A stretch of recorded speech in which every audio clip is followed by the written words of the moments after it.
So when we talk about air check your life, it's three simple questions that you can ask just to kind of figure out where you're at. Because what I find all too often is that people start changing things before they assess where things are.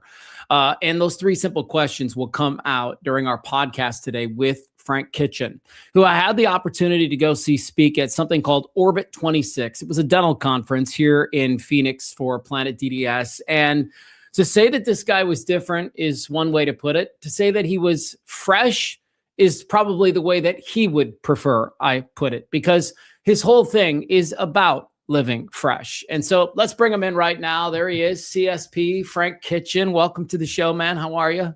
I'm doing great, Matthew. How are you doing today on this Friday?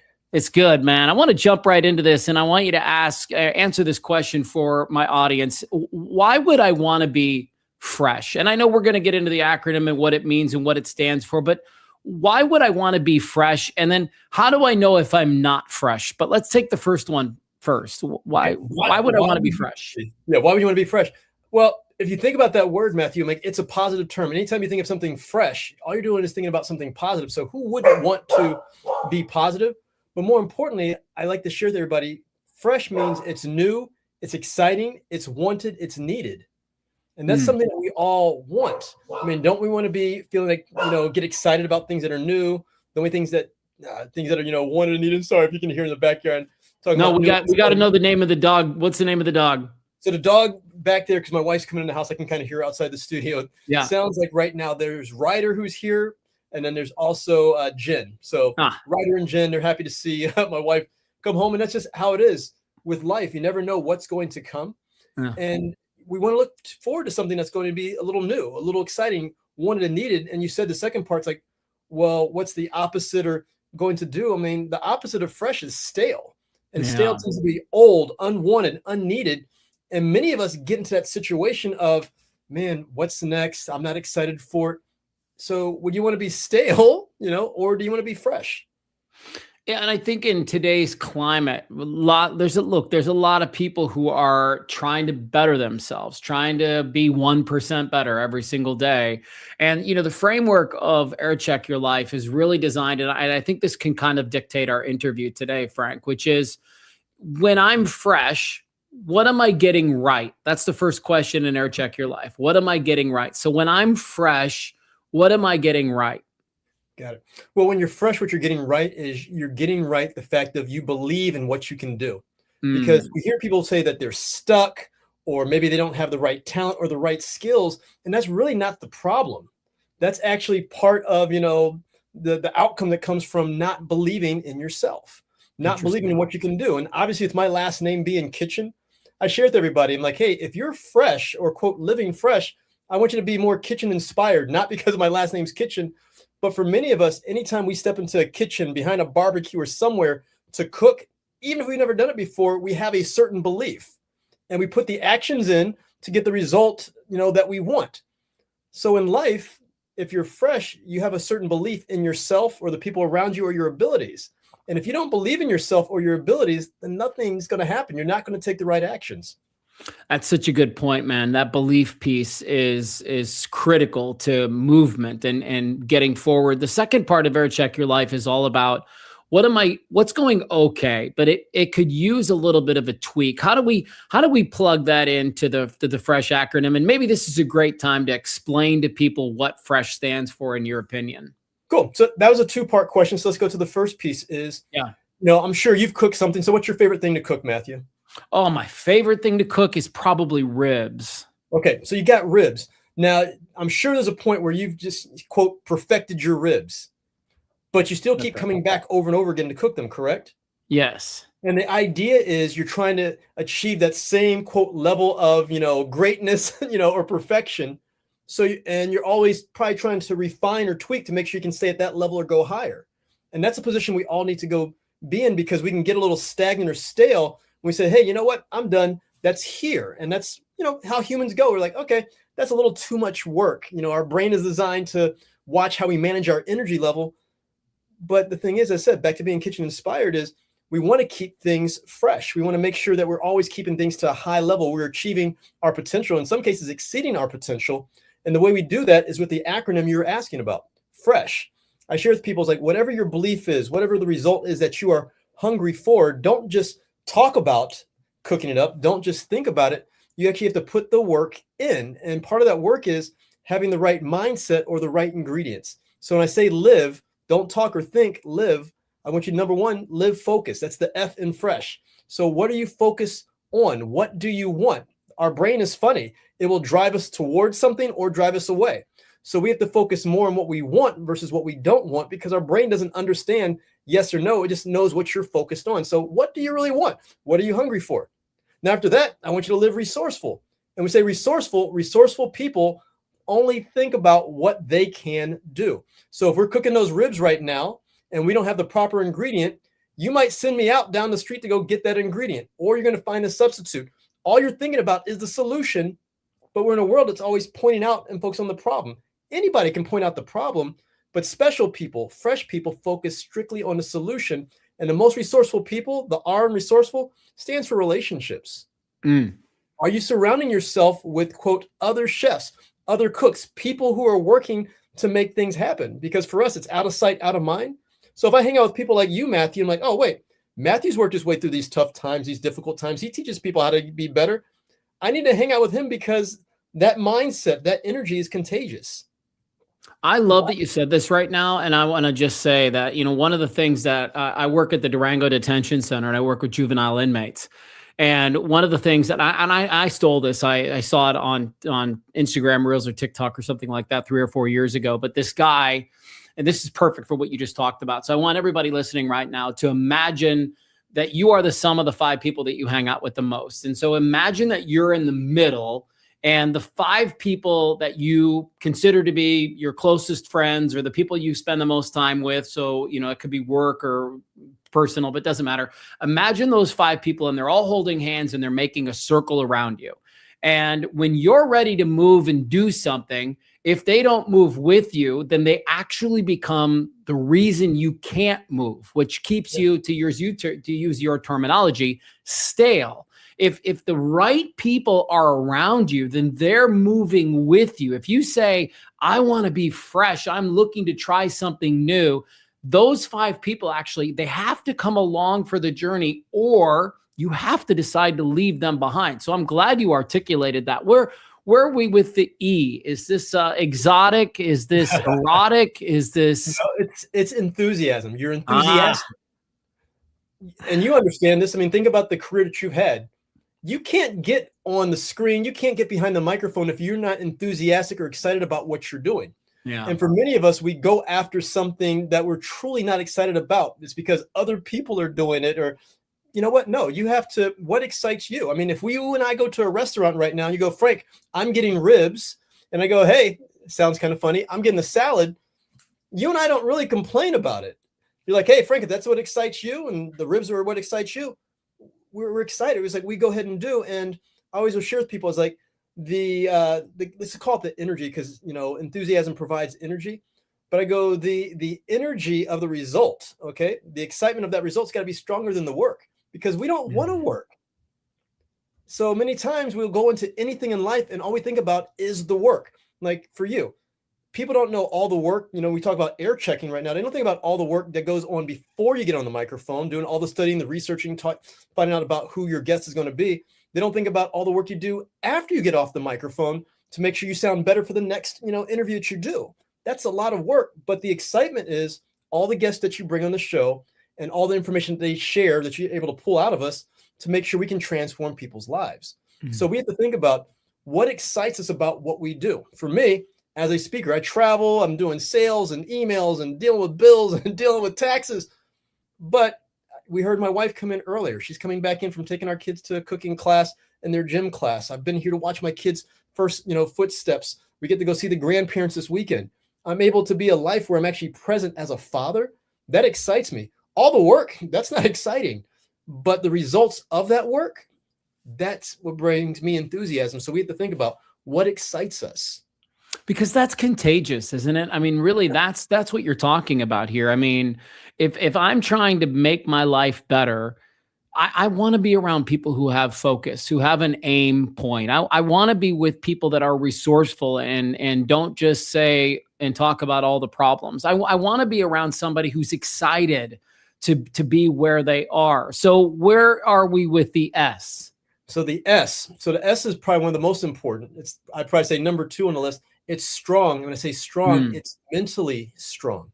Okay. Especially like you said, with what's going on in the current climate around the world. We have financial work. There's a lot of issues out there. So you got to ask yourself, what are you feeding your brain?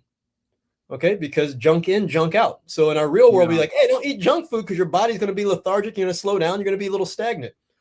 What are we feeding our brain to stay energized? What are we reading? What are we watching? Who are we surrounding ourselves with?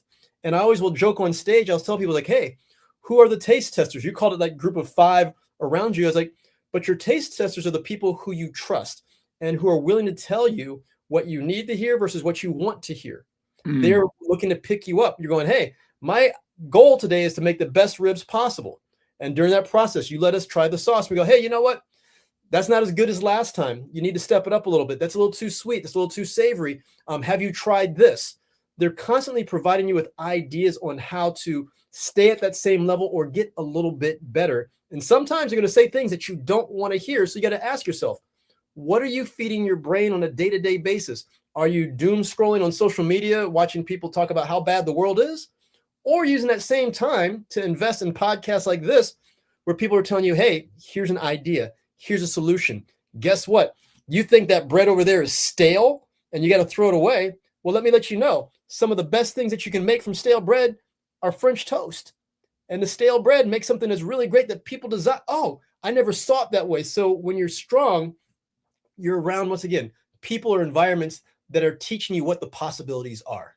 Let's talk about that for just a second before we get to the H. You said something in there that I almost made a social media post about today because I was doing some work with a client, and this is a universal thing that I've heard and seen before, where they got some feedback from their boss. But what was interesting was when they were sharing that with me, this is how they delivered it to me. She said, well, my boss brought me in the other day and he yelled at me. And I stopped her for a second. I said, what do you mean he yelled at me? And she, long story short, we get into it. And what actually transpired was some feedback based on a project that she had done. And it's interesting to me how people receive feedback, because, look, in Air Check Your Life, there's 3 questions. What are you getting right? What's going okay that you need to tweak? And what should you stop doing? Because the best way to put this is because it's getting in your own way, or it's costing you an audience, or costing you clients, or costing you the life that you want. And look, it's not real fun to answer that 3rd question, especially if you've been the architect of your life and you've been really trying to do new things and somebody's giving you feedback and saying, that's not going to work. That's not going to get you where you want to go. That probably wasn't the best use of your time. It is tough to hear those things, but those are the pieces of feedback that I think make us better. And it feels to me like that's what you're suggesting with this strong mental mind, to be able to take some feedback so that you can get where you want to go ultimately. Is that feel like it lands for you? Yeah, it lands because I always will share with people, especially my kids, that go, hey, if we're providing feedback, that means we care. Right. If you have people who aren't giving you feedback, then that means that they don't care. If you're providing feedback, that means you want the best out of me. I mean, we can be honest with the audience right now. When you came to watch me speak, as you shared during the opener, at the end, we met a few days later and you gave me feedback on my speech. And you didn't say there's anything bad. You just go, hey, here's what you could do better. Here's what I'd like to see from you, just understanding who you are. And I took that feedback and spoke later the next week, and the speech was even better. So the feedback you gave to me wasn't being negative, but as I said, we're in this world right now where people just want that dopamine hit, that instant gratification. I want everybody to say, oh yeah, it's great. Here's your ribbon, here's your prize. But that's only going to last for so long. If you've got yourself around other mentally strong people who say, hey, you know what? You did good, but what are you going to do to stay at that level or go better, because we want this to have some longevity to it? You need to have those people around you in life. If you don't have those people, find them. If you can't find them, guess what? We're one click, handshake, or swipe away from finding those people. I mean, so if we can go follow somebody on social media, couldn't we click on there like, hey, I really enjoy your content. I'd love to set up a time to talk with you, to get some feedback from you and how I can, go and do what you're doing. Can I have your recipe? Can you share it with me? We have to just shift how we think. That's such a great thing for us to articulate, Frank, that you are just one click away. Like, think about the person that you follow on social media. And I never even considered that, but like, why not? Why not reach out to him and say, I'm such an admirer of the content that you create. I'm in sales, and I'm just making this up. I'm in sales and I'm having kind of a slow year. And I feel like the message or the method or the thing that you present, at least that I see on social media, would be really good for me. Could we carve out 20 or 30 minutes for us to talk? And now look, certain people are going to charge you for their time, and that's fine if that's how they roll. But I love the idea of getting outside of your circle to find the people who will hit you with the truth and give you a little bit of feedback so that you can be better. Yeah, I mean, we could play up to people's vanity and just like, hey, you know what? Like you said, I love what you do. Would you have some time? And the piece is where we don't want to be just take. What are we going to do to reciprocate or to give back? So if we're going to ask to reach with Matthew, it's like, hey, Matthew, and if I've done enough research, oh, hey, Matthew, I'm like, I know you like coffee. Hey, what's your coffee of choice? You might tell me Starbucks. You might tell me, what's the other place out there? The lines all the way Dutch around. Bros, Cartel. Yeah. I can get a virtual gift card. Like, hey, can I just get 20 minutes of your time? I'm willing to buy you a cup of coffee, of which, that's a $10 gift card. And that's a $10 masterclass on how to go and do. But we're making the offer. Too many of us are making the ask all the time. Just like ask, and that's just for us. But what can you give back? If you're a website designer, if you are, you talk about the salesperson. Okay, if you work for a company that has a product that maybe that person can use, it's not just to take. Let's make sure we're giving back, because think about it, when we cook anything with the ribs, you usually offer a sample, or it's like, hey, you want to try it because you want to share it with the world. So while you're asking that person to share, what can you share also? All right, before we get to the H rather, and we've got just a couple of minutes left, I want to remind everybody that Frank Kitchen is online. He's available to speak at your next conference. If you hit that QR code in the top right, you'll be able to see his website. You can have a look at some of the materials that he has. You can get a really good look into what he's passionate about talking about. He's also got a couple of books that are available, and I will link to those in the show notes. So with the 2 minutes that we have left, let's tackle the H. Is it humor? Nope, it's not humor. So we've said we got to live focused, resourceful, enthusiastic, strong, and the H is honest. We have to live honest, but not honest with others. That's nice, but honest with ourselves. What does that look like? Yeah, I mean, that looks like this. We have to ask questions. We have to ask questions. Some of the most successful people in the world ask lots of questions. They don't fear the answer. They always seek knowledge. In order for us to always stay fresh, we should always be very inquisitive. We should be like little kids. Like my mom was a preschool teacher, and she goes, the greatest time of growth for a child is 0 to 4. 80% of what you need to survive in life, you learn by the time you're 4. You spend the rest of your life perfecting it. Kids ask lots of questions. That's why they grow so quickly. So you have to ask yourself every day, what are you doing to, number one, reflect on where you are? And then you ask yourself, what am I doing to help the process? And what am I doing to hurt the process? And let me go ahead and ask for help when needed, of which we all need help. I love this, man. It's so good. I want to ask you one final question, which is, I have been guilty of this at times in my life where I seek the critical feedback too much. And let me give you some context for this question. I used to work with a radio consultant, and he used to say, my goal is to get you to do more of what you're doing right more. Like, I want you to do more of what you're good at, more of what you're getting right, more of the thing that makes you the special Matthew that, makes it so that people want to tune into you every single morning. But I did get to a stage in my life where it was like, all I seemed to be seeking was, well, yeah, but tell me what's wrong. Like, tell me what I could tweak. Is there a tricky balance there in your opinion? There is a tricky balance, because the balance is, I share with people, like, hey, we can listen to people, but it's listening then applying.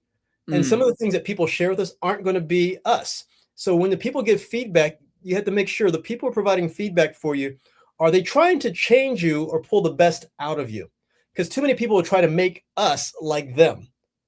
And we're all unique and different. Versus, hey, you know what, Matthew, you've got a great radio voice, or the way you handle the microphone. Have you ever thought about incorporating that up on stage, where maybe you have a table off to the side and it looks like you're doing your radio show to go and do. Okay, I'm bringing out the best of Matthew, versus somebody else might come like, well, hey, I stand behind a lectern all the time and I wear a suit and I stand in one sim. Well, that's not you. Like when you gave me feedback, you're like, hey, Frank, you move a lot. You go, I'd like to see you move off a stage. You didn't tell me to talk like you. You understood who I was, and then you told me how to accentuate who I was even better. So as we seek feedback, ask questions, seek feedback, listen to it, but then ask yourself, is that who I truly am? Is that going to allow me to be my best? And if it's somebody trying to completely change you, no. You want to ask, what can I do to get better and be the best version of me? There it is. Well, please, we invite you to like and subscribe on our YouTube channel and to follow along on Spotify, Apple, wherever you seem to get podcasts, because we're here every week to deliver fresh content, as it would be in this case. Frank Kitchen, thanks for dropping by today, and thank you for all your time. We'll get the links to your page in our show notes, and I will see you Monday night for our mastermind, buddy. Hey, awesome. Thank you so much, Matthew. I'll see you soon. All right. Take care, everyone.